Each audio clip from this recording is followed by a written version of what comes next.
In piazza a Genova la protesta dei residenti della Val Polcevera, isolati e bloccati dopo il crollo del ponte Morandi, chiedono decisioni per sbloccare la situazione.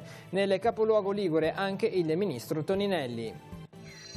Di fronte ai tanti dolorosi fallimenti coniugali, la Chiesa non si stanca di confermare la bellezza della famiglia. Le parole del Papa all'Angelus commentando il Vangelo domenicale. La dedicazione di una chiesa ricorda il legame con la Chiesa e il Papa, così il Vescovo nella messa celebrata nella Basilica dei Santi Gervasio e Protasio di Rapallo per il 900° anniversario.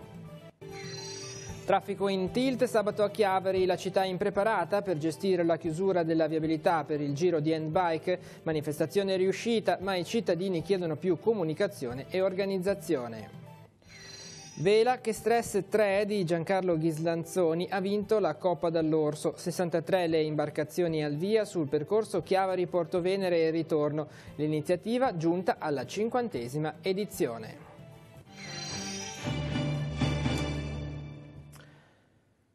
Buongiorno ai telespettatori del TG13. Subito a Genova, liberate la Val Polcevera. Questo è lo slogan con cui i commercianti della Val Polcevera, messi in ginocchio dal crollo del ponte Morandi, hanno manifestato questa mattina a Genova per chiedere interventi per far riprendere la vita nella zona.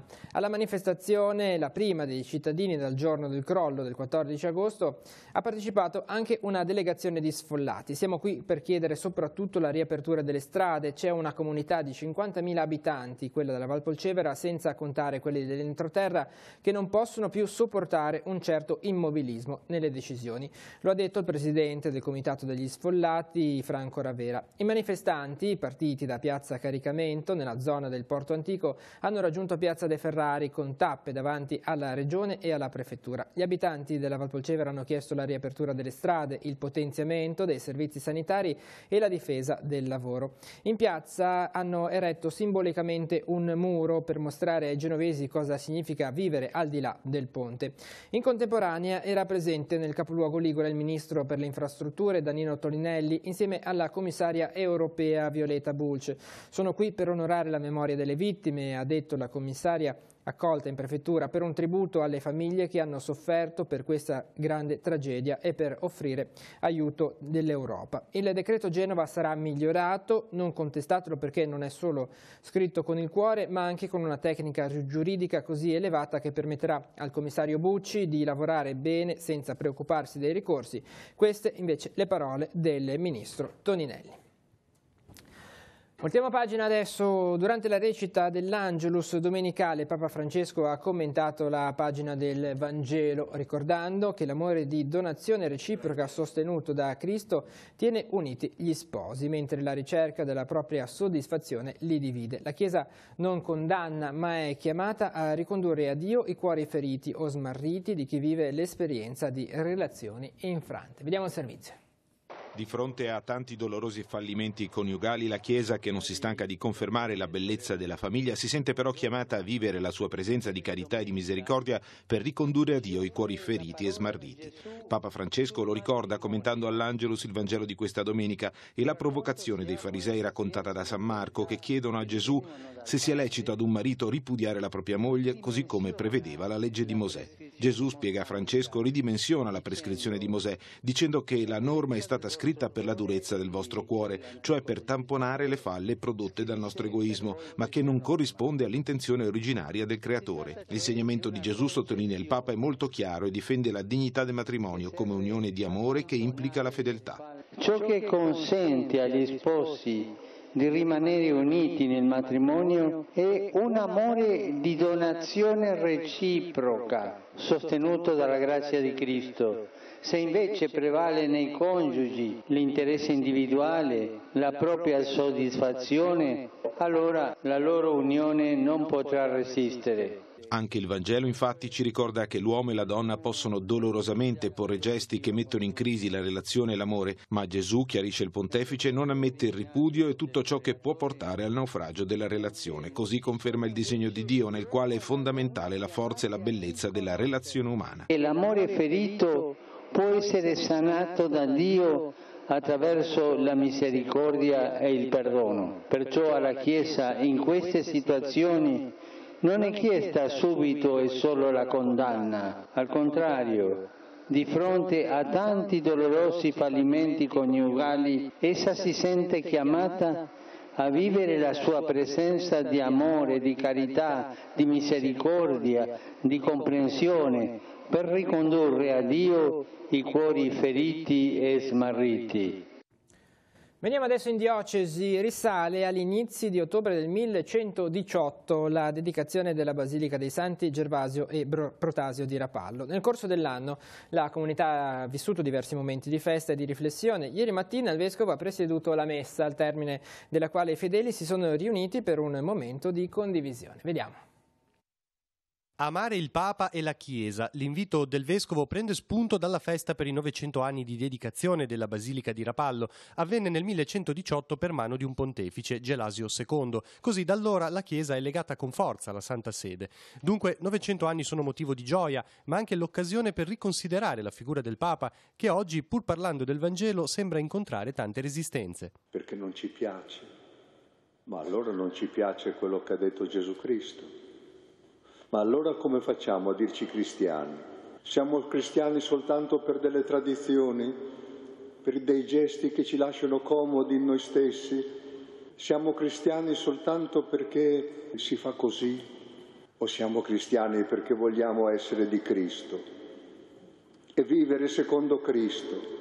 Ma è anche importante amare la Chiesa, fatta di pietre vive, di persone, luogo di peccatori, certo, ma anche di santi. Il Vescovo invita a guardare all'impegno dell'annuncio, non a chi ogni giorno attacca la Chiesa come se avesse tutte le colpe possibili. Se qualcuno pensa che mettendo così in luce continuamente la difficoltà e i peccati dei figli della Chiesa, in questo modo la Chiesa sarà ridotta a non parlare più del Vangelo. No, noi non ci stiamo. Non vogliamo tradire il mandato che abbiamo ricevuto.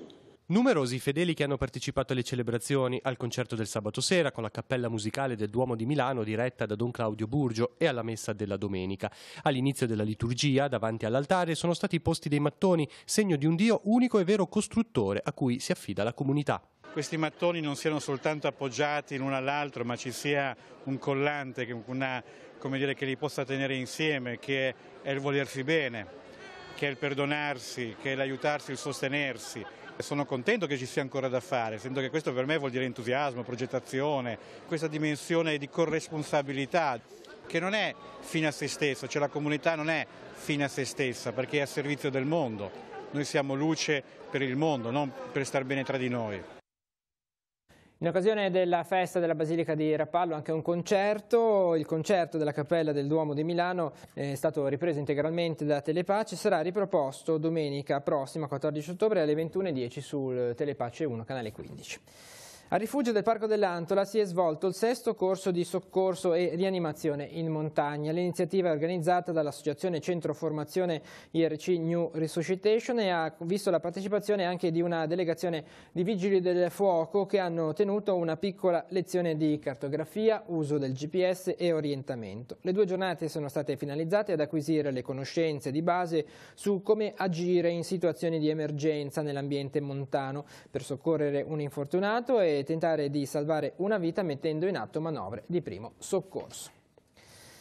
Quella di sabato scorso non è stata certamente una giornata facile per il traffico nella città di Rapallo. La chiusura della viabilità nel centro per permettere lo svolgimento della tappa di Giro and Bike e la pioggia hanno portato alla formazione di code di automobilisti. Le proteste non sono mancate, il Comune rivendica l'importanza dell'evento ospitato, i cittadini chiedono più organizzazione e maggiore comunicazione. Sentiamo.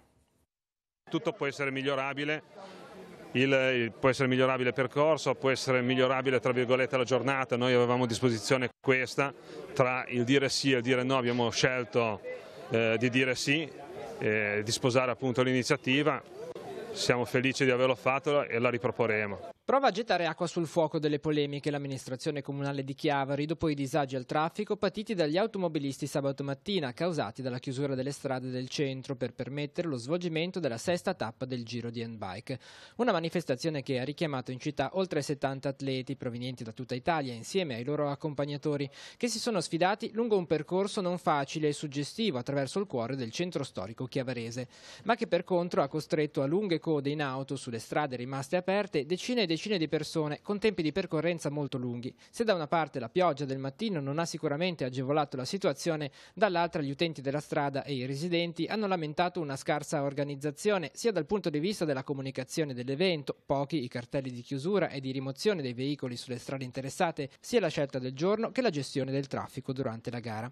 Una protesta ribalzata subito e amplificata dai social network, dove però a fronte degli sfoghi più o meno educati, ma questo è un altro problema, è arrivata anche da più parti la considerazione che quel disagio, che per molti alla fine si è esaurito in una mattinata, per altri, come chi è costretto su una sedia a rotelle e si confronta ogni giorno con difficoltà negli spostamenti con barriere architettoniche, è quotidiano e costante. Giusto quindi dare spazio ad una manifestazione di questo tipo, magari lavorando di più sull'organizzazione. Mi spiace, ma io capisco, però il mondo è anche un pochettino avere qualche disagio per qualcosa di nuovo, di bello ogni tanto, perché secondo me se si vuol buttare una goccia, la famosa goccia in uno stagno, bisogna buttare sta goccia, se no lo stagno rimane sempre piatto. È una città, ha bisogno di tante gocce, una città soprattutto come la nostra, dove c'è un pochettino di inerzia a fare le cose e quelli entusiasti di solito sono un po' soffocati da quelli un po' meno entusiasti.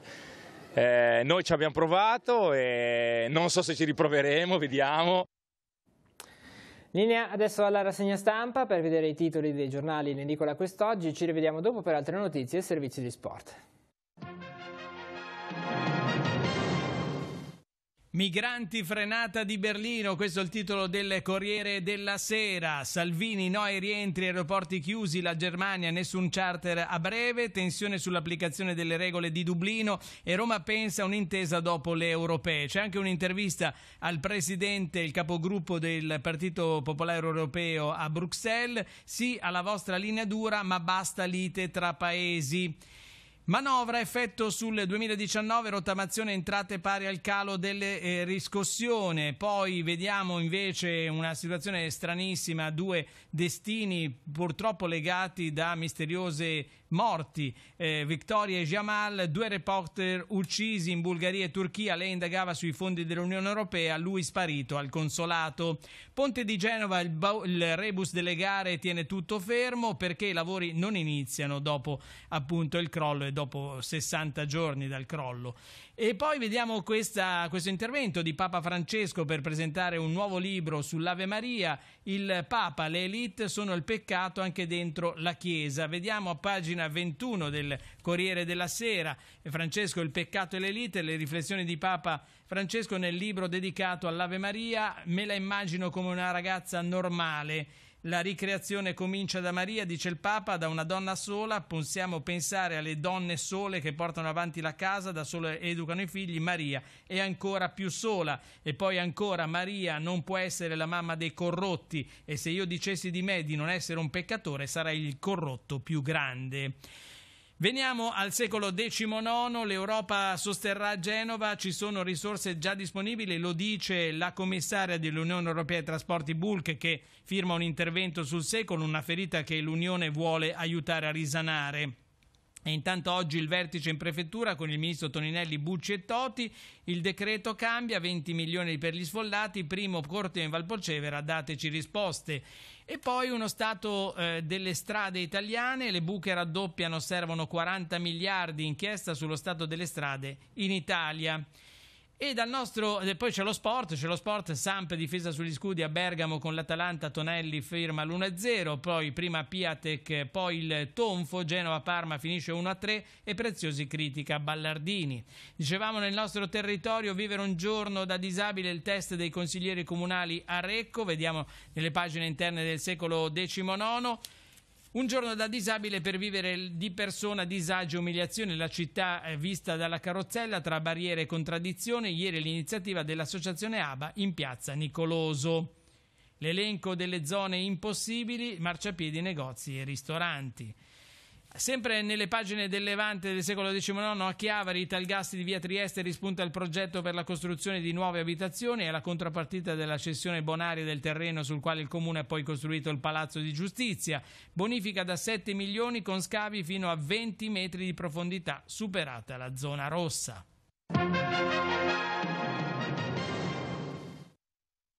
Per la cronaca andiamo in redazione con Maurizio Garrefa. Grazie Andrea, un saluto a tutti. Un incidente mortale si è verificato questa notte lungo l'autostrada A26. Un'auto, per cause ancora in via di accertamento, ha perso il controllo e dopo aver urtato diverse volte si è incendiata. È successo all'interno di una galleria. Sul posto sono intervenuti i vigili del fuoco di Multedo poco dopo le 2:30. Purtroppo per il conducente non c'è stato nulla da fare. L'autostrada è rimasta chiusa per circa 2 ore con la riapertura di una corsia. Al momento non si conoscono le generalità della vittima. A te Andrea. Apriamo adesso la pagina dello sport, iniziamo dal calcio. La Serie D prosegue la serie positiva della Lavagnese che dopo aver vinto il derby ha conquistato 3 punti anche nella trasferta di domenica sul campo del Milano City. A risolvere il match una rete segnata all'11° del primo tempo da Bonaventura, autore di una doppietta domenica scorsa a Sestri Levante. 1-0 il risultato finale della partita con i bianconeri che salgono a 7 punti in classifica.